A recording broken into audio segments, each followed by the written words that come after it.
여러분 시청자 여러분 안녕하십니까. 차 한잔의 도론도담 시간입니다. 자, 이 해운대 주차장 스튜디오 왔습니다. 올 땐 여기밖에 없습니다. 하여튼 부산은 뭐 주구장창 일로 옵니다. 이거 제가 들고 다니는 부채입니다. 뭐 떨어지고 뭐 떼꼬장물 묻어 있고 뭐 엉망진창입니다. 그래도 시원합니다. 햇볕도 가려주고. 그래서 어쨌든 간에 뭐 여기 왔는데, 사람이 오늘 금요일이 되어서, 오늘 21일입니까? 22일입니까? 22일. 8월 22일 금요일이라서 그런지 뭐 주차장에 차는 조금 많은 편입니다. 많은 편이고, 앞에 사람들도 그렇게 많지는 않은 것 같네요. 한 꼭지 얼른 찍고 나가서 또 맨발 걷기 한번 해야 될 것 같습니다. 어쨌든 오늘 드릴 말씀은, 지난번에 석가모니 부처님의 출가 동기에 대해서 잠깐 이제 말씀을 드렸는데, 거기에 이제 두 번째 시간입니다. 두 번째 시간인데, 제가 옛날부터 이제 의문을 가진 게 뭐냐 하면은, 이분이 이제 뭐 어찌됐건 간에 왕자다 이거예요. 뭐 부족장에 뭐 왕자건 뭐건 간에 왕자다 이거지. 그래서 이제 아버지 정반왕이 내가 늦게 얻은 아들, 귀한 아들인데 해서 막 궁전도 3개씩이나 지어주고, 무지하게 막 호사를 누렸답니다. 그래서 옷선 카시산으로 된 비단 아니면은 입질 않고, 뭐 하여튼 뭐 기타 등등 해서 뭐 쫙 나오거든요. 하여튼 뭐 무지하게 호사스럽게 살았어. 그리고 뭐 어느 경전에 보면은 궁녀가 뭐 600명이던가 각 궁전마다 궁녀가 600명 뭐 이렇게 나오는데, 궁녀가 고타마 시타르타 왕자 한 명 시중을 드는 궁녀가 600명이라면은 여러분 이거 믿어지십니까? 그럼 3교대 근무를 한다고 해도 200명씩이야. 200명은 항상 이제 옆에서 대기하는 거죠. 그러니까 얼마나 이거 호사스럽게 살았느냐라는 걸 우리가 알 수 있다라는 겁니다. 지금 우리 이 드라마에 많이 나오는 중국 고장극, 소위 말하는 옛날 복장으로 나오는 그런 드라마 이런 거 보면은 뭐 당, 송, 원, 명, 청 이렇게 해서 이제 황실 이야기들이 제법 나오죠. 근데 거기를 봐도 왕자 한 명에 궁녀가 뭐 상시대기 궁녀가 200명이다 이런 건 없거든요. 뭐 한 20명 정도, 뭐 황태자 20명 정도, 뭐 요 정도로 제가 이제 드라마에 나오는 걸로 알고 있는데, 또 좀 뜬금없지만은 우리 이 한반도에 있다고 가정을 일단 하고 봤을 때, 옛날 백제의 의자왕 때 신라에 의해서 나라가 멸망될 때 낙화암에서 삼천궁녀가 떨어져 죽었다 뭐 이런 거, 뭐 그런 게 있지 않습니까? 어느 분이 가서 실측을 해봤어. 벼랑의 높이는 얼마며 그 밑에 흐르는 백마강입니까? 하여튼 뭐 강물의 깊이와 폭 뭐 이런 걸 다 봤는데 3,000명이 빠져 죽지 못한답니다. 거기 도저히 불가능하답니다. 한 300명만 들어가도 막 그냥 뭐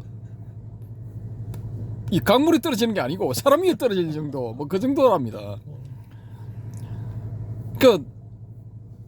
삼천궁녀 이거 좀 과장됐죠, 그죠? 많이.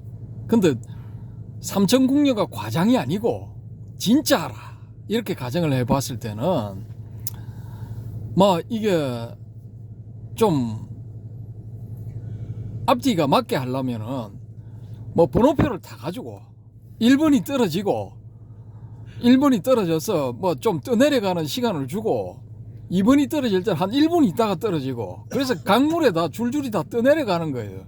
뭐 이렇게 하면 뭐 3,000명까지 뭐 한 3박 4일 걸려가지고 뭐 들어갔다 뭐 이거 가능하겠죠, 그죠? 그래서 제가 이 경전을 신뢰를 안 한 게 바로 요런 기록들 때문이에요. 요런 기록들 때문에. 뭐 궁전마다 신녀가 600명이었다. 그러면은 세계 궁전 다 합치면 1800명이잖아요. 그럼 1800명이면은 이거 생산 인력이 아니거든요. 소비만 하는 소비 인력이야. 1800명. 그러면 이 1800명을 1년을 먹여 살리려면은 도대체 이 나라의 국고가, 카필라라는 도시국가의 국고가 얼마만 해야 되는가? 이게 나와야 되거든요. 그러면 그 왕자, 고타마 시다타 왕자 혼자만 그렇게 먹여 살리는 게 아니고, 시중드는 게 아니고, 거기 정반왕이 가장 큰 형이지만은 밑에 뭐 백반왕, 곡반왕, 감로반왕, 뭐 형제가 4명인가 5명인가 됐잖아요. 그러면 그 사람들도 다 왕의 칭호가 있기 때문에 그 아들들은 다 왕자야. 그러면은 뭐 고타마 시다르타한테 한 1800명 붙여준다. 그러면 여기 뭐 왕자들은 최소 20명은 붙어야 될 거 아닙니까? 아무리 적게 잡아도. 그러면 3교대 치면 60명은 붙어야 돼. 그럼 그게 뭐 한 10명이다 뭐 600명 필요한 거야 또. 이런 식으로 해가지고 제가 계산을 한번 해봤거든요. 거기 카필라국의 그 면적이라든지 대충 면적 잡고 그 다음에 인구수 잡고 어쩌고 저쩌고 딱 해보니까 이게 뻥이야, 뻥. 예. 제 추정상으로는 당시 카필라의 인구는 4만에서 5만. 예, 4만에서 5만. 좀 많이 잡는다 해도 유동인구까지 다 쳐도 한 10만. 예. 많이 잡아서 10만. 아주 많이 잡아서 10만. 좀 그 정도 봅니다, 일단. 그래서 이제 농업 생산량 뭐 이런 거를 한번 이제 해봤거든요. 왜? 아버지하고 숙부 뭐 이런 왕가의 남자들 이름이 다 반왕이야. 반왕. 반은 밥반자 그거잖아요. 예? 그러니까 반자가 다 들어간다는 거는 뭐냐 하면은 이거 정반왕은 발을 정자니까 이 쌀 중에 이거 바른 쌀들이야. 바른 쌀들. 정반왕이 깨끗할 정자인가? 바른 정자. 깨끗할 정자입니까? 그러면 이거 깨끗한 쌀들 얼마 나온다는 거야. 깨끗한 쌀 나오고 그다음에 백반왕이 있잖아요. 흰 쌀만 나온다는 거야. 살 색깔이 흰 거야. 곡반왕은 또 다른 색. 그다음에 감로왕은 뭐냐면 이게 감로처럼 이 쌀로 된 밥을 먹으면은 달콤해, 시원하고. 특수한 정자. 그래서 제가 이 참 희한한 동네다 해가지고 10여 년 전에 그걸 집중적으로 뭐 인도의 영자 타임즈 뭐 인도 뭐 무슨 타임즈가 있거든요. 그까지 해가지고 뭐 하여튼 막 다 조사를 다 해봤어. 할 수 있는 데 다 해봤어. 다 해보니까 뭐가 나오느냐. 그 지역에 지금도 감로라는 이름이 붙은 쌀이 나와. 지금도 감로, 한글로 번역했을 때 감로라는 명칭이 붙는 그런 쌀이 생산이 되고 있더라고요, 보니까. 그리고 흥미라는 특수한 그런 색깔 있는 쌀, 그것도 생산이 되더라고요, 거기에. 그러면 흑반왕도 있어야 되는데, 흑반왕은 없어. 아무튼, 이 고타마 시다르타 왕자의 아버지하고 숙부들은 그 지역에 그런 종류의 쌀이 생산되는 이 토지를 가지고 있는 거야. 그러면 이 사람들의 경제적 기반은 그 토지에서 생산되는 쌀이다 말입니다. 근데 그 쌀을 가지고 이제 쌀은 뭐 주식이니까 소금 장수도 밖으로 올 것이고 뭐 생선 장수도 밖으로 올 것이고 뭐 기타 등등 많이 밖으로 올 거 아닙니까? 뭐 무기 같은 것도 만들어 올 거고 대장장이는 농기구도 만들어 올 거고 아무튼 뭐 그런 식으로 해가지고 경제의 중심이 쌀이 되었다라는 거죠. 그래서 그런 걸 다 계산을 해가지고 그 지역의 카필라의 옛날 카필라의 영토에 속한 지역이었을 거다라고 계산을 해가지고 제가 이제 쌀 생산량 이런 거 다 계산을 한번 해봤거든요. 1인당 그때 당시에 지금보다는 쌀을 많이 먹었을 거니까 얼마 정도 먹을 것이다 해가지고 다 이걸 해봤습니다. 해봤는데 그렇게 해가지고 해보니까 1궁전당 시녀가 600명이 아니고 60명 있어야 돼. 60명. 시녀 60명. 그밖에 안 되는 거야. 그러니까 이게 위대한 왕자다라는 이걸 돋보이게 하기 위해서 뻥을 쳐가지고 붙였다라는 거죠. 예. 혹은 제가 지금 기억이 삼삼한데 각 궁전 다 200명씩 있었다 이렇게 볼 수도 있습니다. 그 200명이라 해도 유효 인력이 600명, 순전히 소비만 하는 인력이 600명. 그걸 다 먹여 살려야 돼. 예.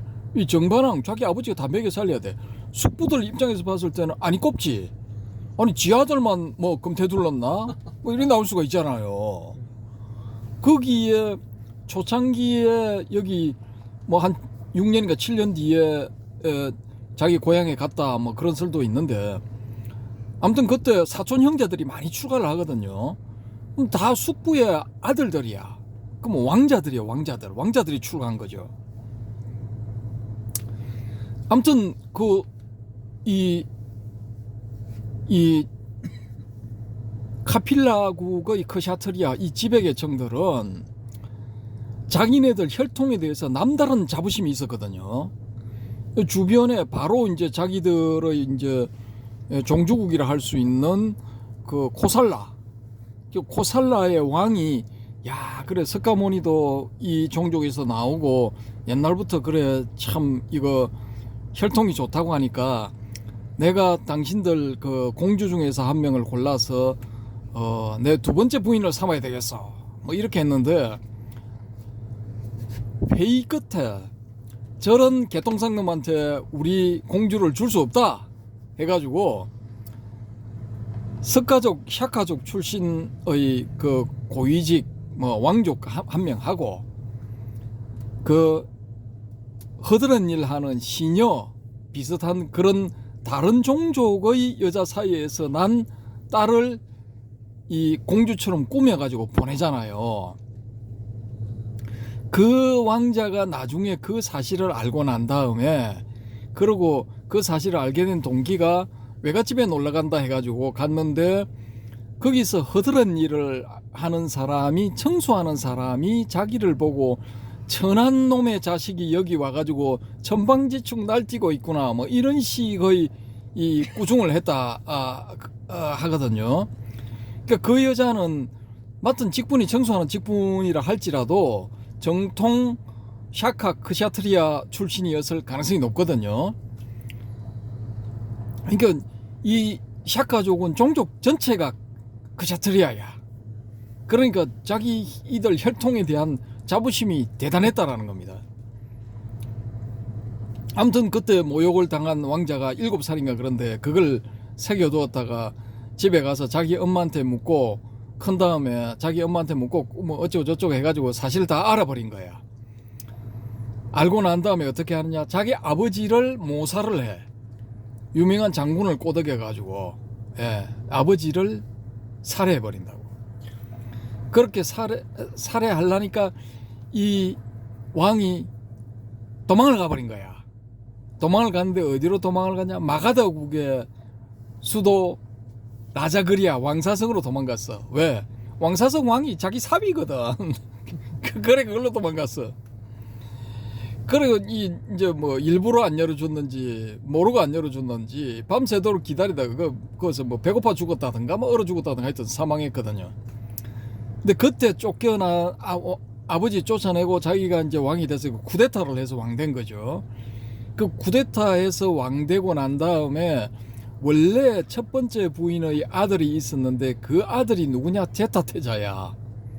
그 제타테자가 가지고 있던 그 동산을 누가 샀느냐, 그 부처님은 그 샤카모니를 후원하는 제일 그 재벌 최고의 재벌 수부띠인가 수부띠 이가 뭐 그 있잖아요, 그죠? 최고 재벌. 이 최고 재벌이 거기가 동산이 좋을 것 같으니까 내 마음에 드니까 나한테 파쇼 하니까 이 제타 태자가 뭐라 했느냐? 야, 이 동산에 금으로 다 깔아도 나 이거 안 판다. 이렇게 말을 한 거예요. 근데 어느 날 그 뒤에 딱 가보니까 자기 소유 동산이 뭔가 햇빛을 받아 번쩍번쩍 하는 거야. 그 이 양반이 가봤어. 가보니까 이 자기한테 땅 팔라고 했던 사람이 와가지고 자기 땅을 황금으로 채우고 있는 거야. 금으로 깔고 있는 거야. 아니 그래 당신이 뭐 유명한 재벌인데 왜 이런 미친 짓을 하는 거요? 도대체 이 땅을 왜 사서 뭐 할 건데? 그렇게 물어보니까 사실은 이만저만 해가지고 내가 부처님을 여기 모시려고 합니다. 그러니까 오케이 알았어. 여기서 황금 까는 거 그만하고 나머지는 나도 그 보시하는데 동참하겠다. 그래 두 사람이 딱 해가지고 그 이렇게 이 부처님의 그 이 정사 말하자면 그때는 뭐 정사라고 번역되는 뭐 그런 그 뭐 절이었대요. 비하란가 뭐 하여튼 뭐 그렇게 되는데 그게 제타와나 뭐 비하란가 뭐 하여튼 뭐 그래요. 이름이 그거보다 좀 더 긴데 제가 지금 갑자기 생각이 안 나는데 그게 뭐냐 바로 기원정사야. 그걸 한글로 바꾸면은 그 기원정사가 안암동에 그 개운사 옆에 있었던 2층짜리 기숙사 기원학사, 그걸 따라서 기원학사라고 붙였어요. 기원정사 제타와나. 아무튼 그 제타 태자를 이 이복 동생이 죽여버려. 죽여버리고 그러니까 쿠데타를 해서 지가 이제 왕이 됐지만은 불안하니까 화근을 자르자 해서 죽여버린다고. 그런 이제 불행한 일이 있었죠. 이 제타 태자가 막 엄청 인물이 출중했대요. 근데 이제 코살라가 망하려니까 뭐 그런 일이 일어나는 거지. 어쨌든 간에 그만큼 혈통에 대해서 샤카족은 자부심을 가지고 있었다라는 겁니다. 근데 여기서 무슨 일이 생기느냐. 이 고타마 시타르타 왕자가 자기 아버지의 뒤를 이어서 이제 부족장, 이제 쉽게 말해서 라자가 되는 거예요. 그때 당시에 라자라는 왕들한테 라자라는 명칭을 붙였답니다. 그리고 큰 나라의 왕은 뭐 마하라자, 일반적으로 마하라자 뭐 이렇게 불렀답니다. 위대한 뭐 왕 뭐 그런 거죠. 어쨌든 간에 이게 제도 자체가 우리나라의 화백 제도처럼 이게 이제 이 화백의 이 제도의 구성원들이 다 모여가지고 중요한 일을 결정을 합니다. 결정을 하는데 샤카족은 그렇게 하는데 이게 이런 제도가 드러나는 게 뭐냐 하면은 스키타이한테 이게 드러나요. 스키타이한테 드러나는데 왜 제가 이걸 조사를 했느냐 하면은 도대체 이 스카족이라는 게 이렇게 혈통에 대한 자부심이 강한데 이 인간들이 어디서 왔느냐 이거예요. 기원이 어디냐. 과연 종족이 무슨 종족이냐 요걸 알아보려고 제가 막 머리카락 홈파듯이 제 딴에는 팠는데 저는 이제 스키타이라는 확신을 강력하게 가지고 있거든요. 근데 아니래요. 여기에 대해서 인도에 유학하고 뭐 10년인가 뭐 10년 좀 넘은가 9년인가 유학하고 온 그 후배한테 제가 물어보니까 자기가 알기로는 그게 아니랍니다. 아니고 이미 그 문제는 외국의 어느 학자가 정리를 해놨답니다. 정리를 해놨는데 제가 지금 그거 어디에 있는가 그 글이 어디에 있는가 다 이제 찾아놨거든요. 찾아놨는데 시간을 좀 투자를 해가지고 좀 봐야 됩니다. 봐야 되는데 그 지금 벼르고 있거든요. 그걸 다 이제 제가 해독을 하고 나서 알려드리겠는데 어쨌거나 스키타이하고 공통점이 굉장히 많더라고요. 스키타이도 자기들 혈통에 대해 가지고 굉장한 자부심이 있고 또 무슨 일이 생기면은 우두머리들 리더들 회의를 하든지 아니면은 그 리더와 참모들 회의를 하든지 아니면은 그보다 더 중요한 문제 같으면은 예를 들어 가지고 이제 부족의 운명이 걸린 그런 문제, 생사가 걸린 문제 그런 것 같으면은 전체를 다 모으더라고요. 여자는 빼고 남자만 전체를 다 모아. 그래서 회의를 해. 회의를 해서 거기서 결론이 나면 그대로 고 하더라고요, 보니까. 근데 이 고타마 시타르타가 29살 때, 우리가 29살 때 출가를 해가지고 35살 때 성도를 했다 이래 나오잖아요. 29살 무렵에 거기에 어떤 일이 생기느냐 하면은 그 카필라의 동쪽에 보면은 로히니 강이라는 강이 흐르고 있거든요. 근데 그 강, 이제 서쪽으로는 룸비니 동산을 살짝 끼고 있는 그 강의 동쪽의 높은 지대에 이 카필라국하고 비슷한 나라가 또 있어요. 비슷한 나라가 이제 리차비족인가 뭐 그렇게 불려지는데 이 종족하고 강물의 사용을 두고 싸움이 붙었어. 왜? 봄에 파종을 해야 되고 논에 물을 대야 될 시기인데 이게 가뭄이 들어가지고 강물이 팍 줄어들어 버렸어. 그렇게 해서 막 양쪽이 막 강을 사이에 두고 고래고래 고함을 지르고 막 사태질을 하고 쌩 난리가 나버린 겁니다. 근데 여기서 팁으로 말씀드리면은 그런 걸 조사를 하다 보니까 어느 분이 야, 이 카필라는 엄청난 대제국이었다. 그 한 궁전에 시녀가 600명 이상 둘 수 있을 만한 그런 국력을 가지고 있었다. 뭐 인구가 수백만이 되고 뭐 그런 걸 쭉 쓰는 걸 제가 봤거든요. 근데 그게 안 되는 게 그 한 30-40km 한 30km 떨어져 있는 카필라 성에서 한 30km 동쪽에 떨어져 있는 그 로히니 강을 사이에 두고 그 반대편에 거기에 그 카필라 같은 도시국가가 또 있어. 성을 중심으로 한 도시국가가 또 있어요. 근데 그 국가가 이렇게 이제 반목을 했다. 강물의 사용권을 두고 반목을 했다 하면은 이 나라 저 나라 두 개의 나라가 있었는데 무슨 뭐 넓이가 수천 리가 되고 이 길이가 수천 리가 되고 남북으로 또 수백 리가 되고 수백만의 인민이 있었고 뭐 그게 말이나 되는 소리입니까? 개뻥이지. 아무튼 뭐 그거를 쓰신 분한테 죄송하지만은 저는 개뻥이라고 생각합니다. 그거는. 근데 그렇게 잘 나가면은 코살라고 마장 뜨지 뭐하러 그 속국으로 삽니까? 속으로 살 필요가 없지. 마가다 하고도 한번 붙는 거지 뭐. 저 같으면 붙어버립니다 그냥.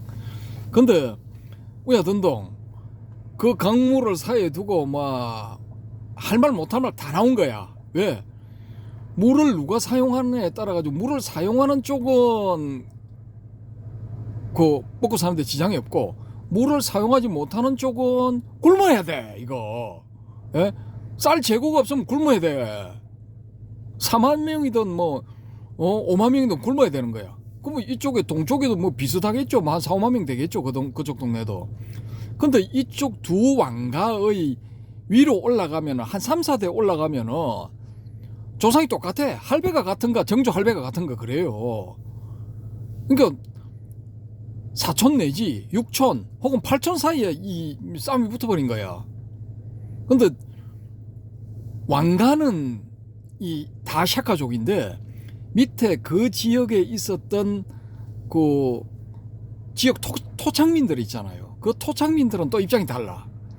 이 샤카족이 원래부터 거기 살았던 게 아니고 원래는 옥수수가 많이 나는 땅 감자왕의 이 휘하에서 다 살았던 거야. 그게 제가 추정하기로는 인더스강 하류 쪽 어느 지역이지 않았을까. 근데 거기 왕위계에서 문제가 나타나고 난 다음에 여기는 첫 번째 부인의 아들들이 야 우리가 피하자. 저 우리 이복 동생 저 불쌍하니까 우리가 딴 데로 가서 나라 만들자. 이렇게 해가지고 이제 뭐 북쪽으로 강을 따라 올라가는 걸로 나오거든요. 근데 이거를 냉정하게 이렇게 보면은 둘째 부인의 아들이 이 자기 엄마하고 사바사바 한 다음에 아버지를 구워 삼고 또 이거 유력한 무력을 가진 유력한 장군들 이 장군들을 자기 편으로 만들었다고 볼 수가 있거든요. 그래서 힘에 의해서 밀렸다고 저는 보는 겁니다. 사실은 역사적인 사실은 만약에 그런 일이 전개됐다면 역사적인 사실은 힘에 의해서 밀렸고 이 부처님의 가계에 대해서 설명을 하니까 좀 비가번쩍하게 뭐 또 이렇게 쫓겨났다 뭐 이렇게 하기는 좀 그러니까 야 이거 양보를 했다 뭐 이런 식으로 북쪽으로 따라 올라갔다가 거기서 또 동쪽으로 갔다 뭐 이겁니다. 그러면 인더스강 북쪽으로 갔다가 동쪽으로 가면은 히말라야 산맥 기슭이거든요. 거기서 차례대로 자리를 잡은 거야 왕자들이. 뭐 그래가지고 뭐 6대인가 7대인가 내려온 게 이 고타마 시다르타야. 예. 그러니까 이게 좀 이렇게 말하자면은 떠내기들이 굴러온 돌이 와가지고 박힌 돌 그때 거기도 뭐 족장 뭐 이런 게 있었을 거 아닙니까? 그럼 다 죽이든지 뭐 쫓아내든지 해버리고 자기들이 집에서 이렇게 돼버린 거지. 예. 그렇게 해가지고 이제 이게 이제 유지가 됐으니까 이 거기서 조상 대대로 농사를 짓고 온 일반 평민들 입장에서는 강물을 가져와야 되는 거예요. 뭐 우찌됐건 간에 작년의 약속은 뭐 그런 거는 뭐 개나 줘버리고 당장 눈앞에 저 강물을 끌어와야 농사를 짓는데 생사가 걸린 문제인데 옛날 작년의 약속 뭐 그런 게 뭔 필요가 있어요. 그 쌈박질 해가지고 전쟁이 나기 일보 직전까지 간 거야. 그래서 이쪽에 카필라 성의 샤카족들이 다 모여가지고 이 회의를 연 거예요. 전쟁을 할 것인가 말 것인가. 예. 거기서 우리의 이 고타마 시다르타 왕자가 홀로 전쟁 반대 의견을 낸 겁니다. 평화주의. 야, 자기 엄마가 그쪽에서 온 거예요. 꼴리아족인가. 자기 엄마 친정이 거기야. 그럼 자기 왜 가지? 왜 가하고 뭐 싸움 한다는 것도 좀 거시기 하죠, 그죠?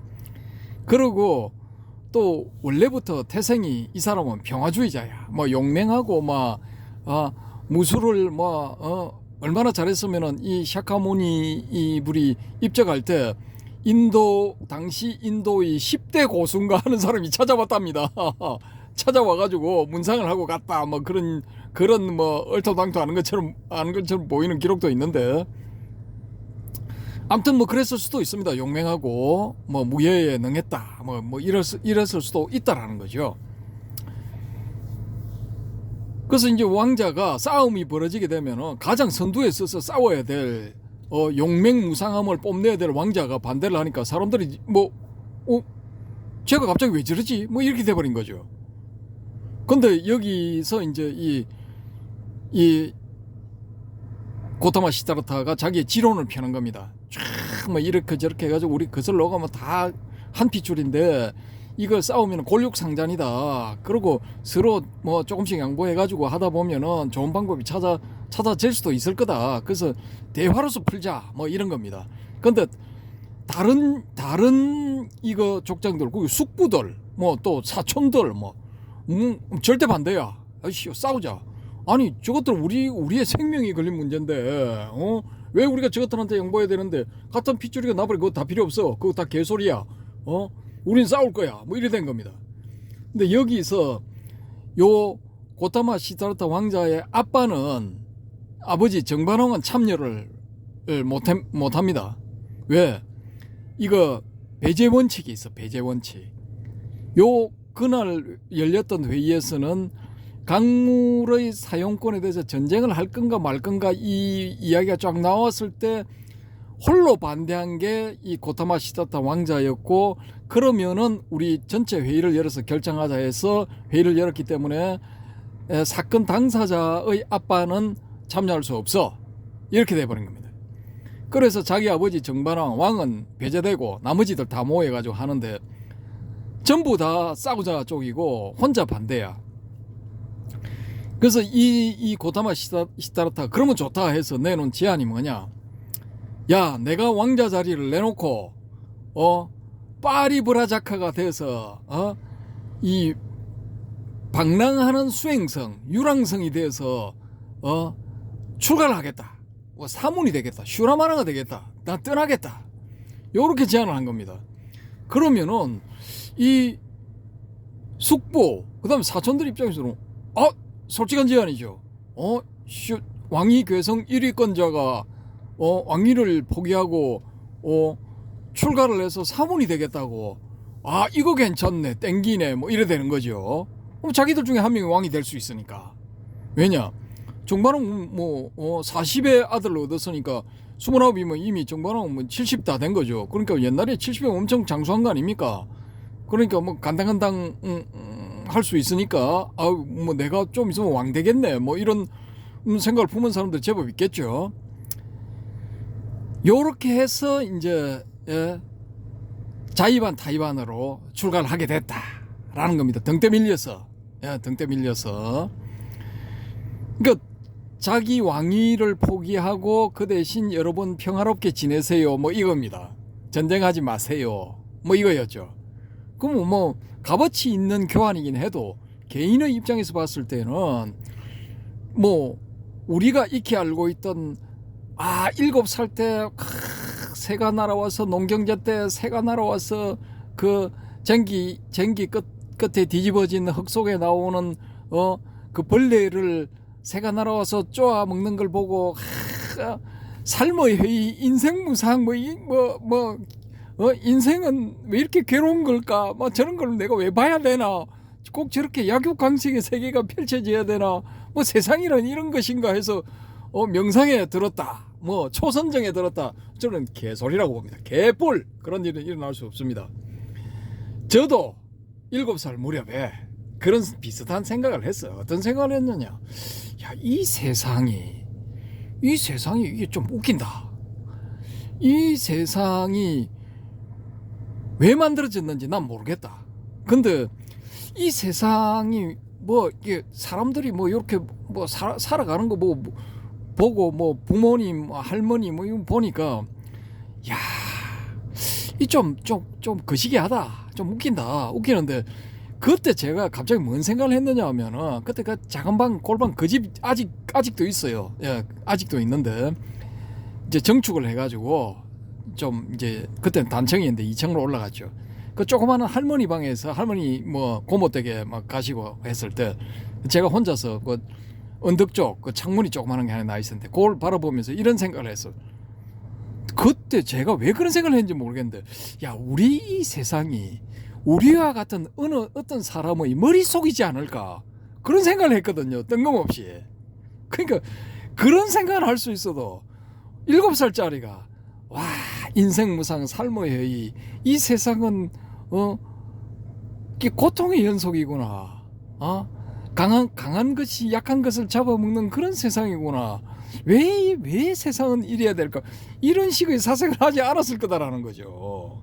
그러니까 이게 다 이제 윤색된 거다. 다 이거 나중에 자타카 본생담 이런 게 만들어질 때 멋있게 교조 혹은 교주를 위해서 멋있게 이걸 이야기를 만들어지 않았을까라는 거죠. 저의 추측. 그리고 제가 지금까지 만들어진 정치적인 논리에 의해서 힘에 밀려가지고 자의반 타의반으로 덩티 밀려서 출가를 했다라는 건 누가 주장을 했느냐?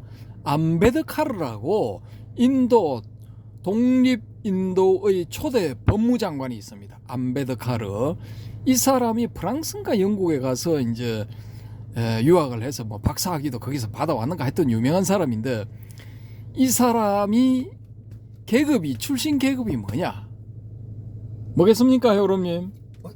잠깐 졸았습니다. 계속 조세요. 이 양반은 난리가 없지.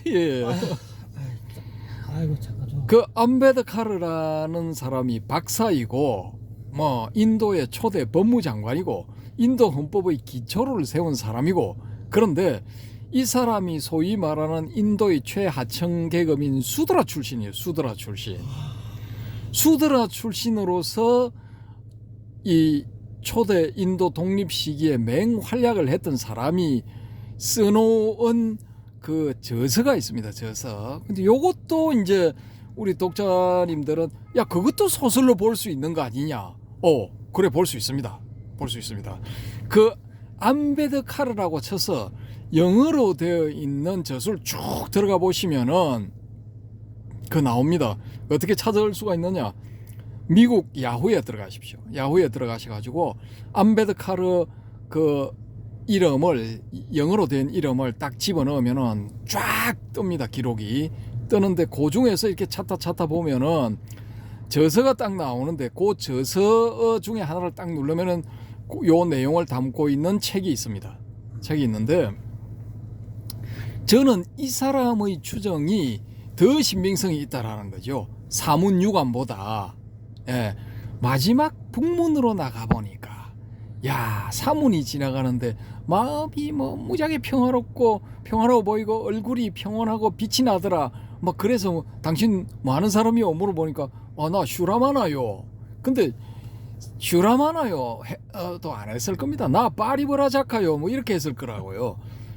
방랑하는 유행성이요, 방랑성이요 뭐 이렇게 했을 거라고요. 방랑하는 수행자, 방랑수행자, 정확하게는 방랑하는 수행자 그 뜻이거든요. 그러니까 이게 다 꾸며진 거야. 예. 그때 당시 고타마 시타르타의 입장에서는 조그마한 부족 국가에다가 이거 옆 동네 계곡 하나 사이에 둔 옆쪽 언덕에 자기 그 외갓집의 왕족이 다스리는 그 지역의 사람들하고 강물의 사용권을 두고 쌈박질할 정도면은 이건 그쪽 지역에 있는 농토에 물대는 주요 수원지가 그거였다는 거거든요. 그러면 영토는 그 일대로 한정되어 있는 겁니다. 그럼 여기서 이 만부부당의 용사를 하더라도 소위 말하는 전륜 상황이 되기 위해서는 이 사람이 이거 자기 부족들한테 절대적인 지지를 받고 난 다음에 그 로인이 간 건너 자기 외가한테도 절대적인 지지를 얻어내야 돼. 그렇게 해서 다 그 주변에 흩어져 사는 샤카족의 족장들을 혹은 그 왕족들이라고 불리는 뭐 그런 사람들한테 전폭적인 지지를 받고 난 다음에 그렇게 해서 뭐 병력을 어떻게 한 10,000명 정도를 모아가지고 이거 뭡니까 이거 화살을 잘 쏘았다. 스키타이의 특징이 이거 말 타고 가다가 뒤로 돌아보면서 활 쏘는 거잖아요. 이게 파르티안 샷이라고 그러는데 파르티아인들이 그걸 잘 쏘았다 해서 파르티안 샷으로 알려져 있는데 그 이전으로 올라가 보면 스키타이의 특징이 그거랍니다. 말 타고 달리면서 뒤로 돌아가지고 활 쏘는 거. 근데 활을 한번 당겨 보신 분들은 알겠지만은 이게 보통 힘 가지고는 안 되거든요. 제가 북한산 그 등산 갔다가 도선사 쪽으로 밑에 쭉 내려오면은 거기 그 계곡 옆에 천막 같은 비스무리한 거 쳐놓고 그 뭐 가게 하는 데 있잖아요. 그 끝에 쭉 내려오면은 끝이 아니구나. 그런 집들이 시작되는 길목에서 제가 그때 그걸 봤구나. 이거 화살을 한 10m 정도 떨어진데 관역을 놔놓고 활땡기 이거 1,000원인가 2,000원인데 뭐 한번 땡겨 쏘는 거 그거 있었거든요. 제가 한번 해봤거든요. 활이 안 땡겨져. 와, 그때 제가 야 이거 활 쏘게 하는 사람이 이거 보통 힘이 아니구나 그걸 느꼈거든요. 근데 그걸 말을 타고 달리면서 뒤를 돌아보면서 그걸 쏘아서 맞힌다는 거는 이거는 뭐 장사라는 거죠. 말하자면 장사. 그러니까 그런 장사들을 한 20, 30대로 구성된 장사들을 한 1만 명 정도 모아서 결사대를 구성한 다음에 카필라의 수도 화시성으로 바로 쳐들어가는 거야. 그렇게 가가지고 거기서 어떻게 결판 내가지고 왕들의 몽골 날리면은 그때는 뭐 이기는 거잖아요. 그렇게 해서 점령을 하면은 될까? 이거는 할 수 있는 방법이 없어. 예, 안 돼.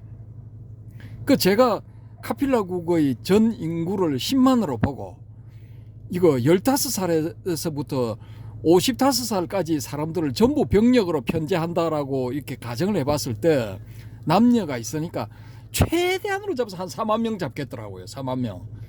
근데 그 4만 명 가지고 이 파르티안 샷 같은 걸 구사할 수 있는 장사가 몇 명이나 있겠습니까? 예? 이거는 될 수가 없는 거야. 그러면은 여기서 뭐 한 4,000명, 5,000명 나와가지고 그 돌격대가 쳐들어올 동안에 코살라는 뭐 손 놓고 가만히 있습니까? 마가다는 가만히 있습니까? 그때도 뭐 첩보전이 얼마나 치열했겠습니까? 일일이 다 보고됐을 건데.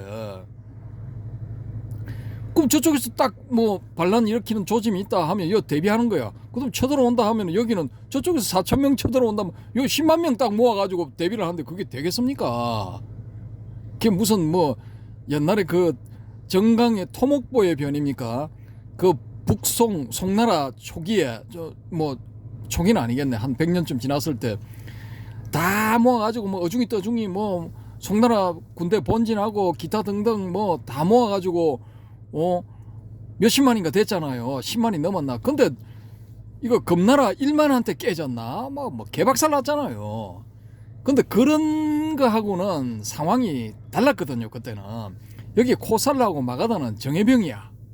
정예병. 그 다음에 이거 마가다의 왕 빈비사라는 왕중의 왕으로 불렸거든. 왕중의 왕. 또 이쪽에는 위대한 왕 이런 식으로 불렸단 말입니다. 그러면 이 정병이 한 10만 명은 다 있는 거야. 명령 딱 내리면 10만 명이 돌격하는 거야. 그것도 뭐 기병 5만 뭐 보병 5만 이러면 뭐 어마무시한 거죠. 옛날에는 기병이 이 탱커였으니까. 이게 도저히 상대가 안 되는 거야.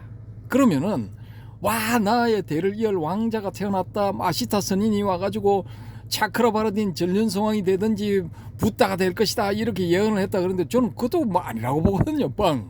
빵이라고 보거든요.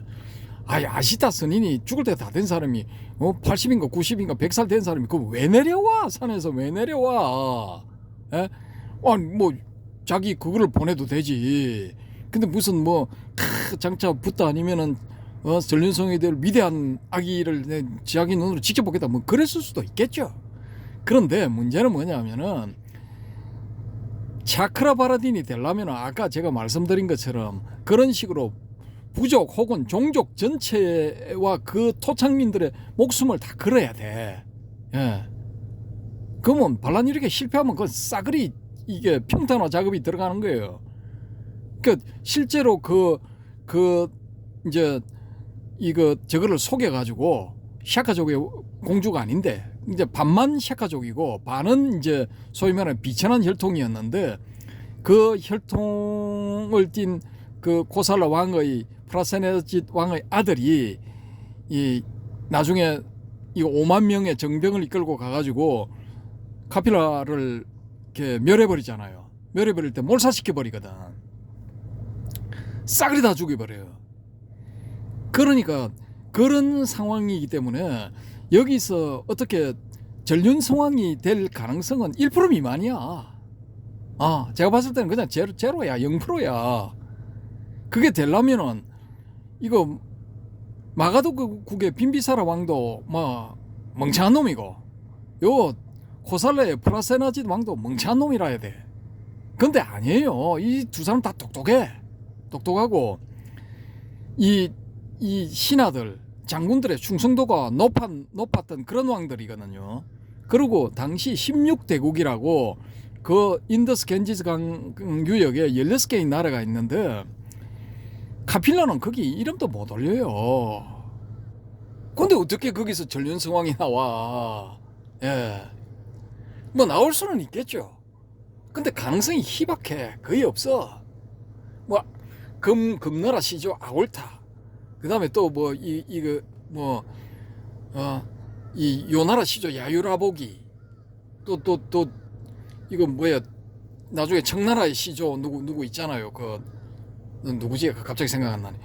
뭐 하여튼 뭐 그런 사람이 처음에 아주 미미한 부족에서 시작해가지고 됐다. 뭐 몽고의 징기스칸도 마찬가지죠. 태무진도 뭐 쫓겨다니면서 아주 뭐 죽을 고비를 뭐 몇십 번을 넘기고 해가지고 겨우 뭐 어떻게 모아가지고 뭐 했다. 뭐 그렇게 할 수도 있겠죠. 근데 이 동네는 더 열악해. 붓다 당시에는 그렇게 할 수 있을 가능성이 제가 봤을 때는 제로에 가까운 거야. 이거는 사실상 제로라고 말해도 돼. 안 돼. 그러면은 제 생각에는 뭐냐, 제 추정상으로는 이 사람이 그래도 머리가 좋으니까 야 내가 이거 잘못하다가는 이거 등대 밀리가 전쟁터 나가 죽을 수도 있겠다, 이런 생각을 했을 가능성이 있고, 그 다음에 요거 마침 때마침 로히니 강 뭐 이거 해가지고 이게 사건이 생겼으니까 에라 잘 됐다. 요거 뭐 내가 작전을 짜가지고 핑계를 대고 나 도망가자 떠나자 요렇게 생각했을 가능성도 있다라는 거죠. 저는 요 가능성을 높게 봅니다. 거기에 이제 타고난 어떤 성정상의 종교적인 성향 이런 것도 좀 있었겠죠. 예를 들어 뭐 세상의 기원 뭐 또 왜 인간은 뭐 이런 식으로 살아야 되는가? 인간이란 뭐 도대체 뭐 하는 물건인가? 뭐 이런 것도 있었을 것이고 왜 생로병사를 겪어야 되는가? 생로병사를 겪고 난 다음에는 또 어디로 가는 것인가? 뭐 이런 데 대한 의문점들이 많았겠죠. 그러니까 겸사겸사해서 도저히 될 수 없는 그 전륜성왕 저런 거 하려고 하다가는 막 그냥 1번으로 목이 잘릴 수도 있겠다. 내가 저 짓을 뻔하게 보이는 저 짓을 왜 하냐? 차라리 그냥 파리브라자카가 되는 게 낫겠다 해서 택했을 가능성이 저는 더 높다. 뭐 여러 가지 요인이 또 뭐 있었겠지만은 저는 일단 그렇게 봅니다. 그렇게 해서 이제 이 출가를 하게 되죠. 출가를 했는데 이분이 이제 기록에 보면은 6년 동안 설산수도 고행을 했다. 뭐 그렇게 해서 이 절에 가 보면은 본당의 벽화에 이제 8장, 소위 말해서 팔상성도에서 8장의 벽화가 있잖아요. 거기 보면은 설산에서 수도하는 장면이 꼭 들어가거든요. 근데 제가 이거 암경이지만 찾아봤어. 찾아보니까 박가방가 뭐 처음에 뭐 고행주의자 그 가가지고 뭐 문답 조금 해보고 고행하는 거 보니까 뾰족뾰족한 못을 박아 세우는 그 위에 앉아 있고 물구나무 서고 막 가시덤불을 몸에 칭칭 두르고 막 가관이거든요. 그걸 해가지고 그런 고통을 이겨내고 뭔가를 뭐 이제 얻을 수 있다. 뭐 웃기는 거죠 그게. 그러니까 아이고 나 잘못 온 것 같습니다. 죄송합니다 하고 떠나버렸거든요. 떠나버리고 알랄라칼라마 우타카라마푸타 뭐 이런 사람들 만나가지고 저걸 하는데 선정을 배우는데 오래 안 걸려. 사부의 경제 올라가는데 뭐 빠르면 2주 늦어도 한 달 안에 다 끝나. 그러면 이 양반이 집 나와가지고 6개월 안에 쇼부 친 거야. 끝난 거야. 그럼 6년 고행을 했다 하면 5년 반 동안 자기가 그냥 그 우르벨라 니련선하 옆에 나이란자라 강 옆에 있는 우르벨라 숲 안에 거기 들어가지고 5년 반 동안 그걸 고행을 했다 그러는데 저는 이게 이해가 안 돼. 아니 비상비비상처까지 가고 난 다음에 무슨 시험 5년을 더 고생을 해가지고 상수멸정 뭐 멸진정을 얻었다. 이거 좀 제가 이게 좀 아니거든요. 비상비비상처 가면은 뭐 특수한 케이스라고도 할 수 있는데 뭐 거의 뭐 한 6개월 안에 쇼부가 나지 않았을까 라고 저는 뭐 일단 그렇게 봅니다. 빠르면 한 달 안에. 왜냐 이 사람은 뭐 밥도 거의 안 먹는 것도 없어. 나중에 뭐 좁쌀을 뭐 잘라가지고 뭐 먹었다 뭐 그런 이야기도 나오잖아요. 한 끼 식사로. 그래서 바짝 마른 고행산 그게 라호르 박물관인가 그 안에 있거든요. 한번 찾아보세요. 막 실핏줄 뭐 이런 거 다 보이는데 바짝 말랐거든요. 그럼 이건 뭐 선정 전문가야. 예.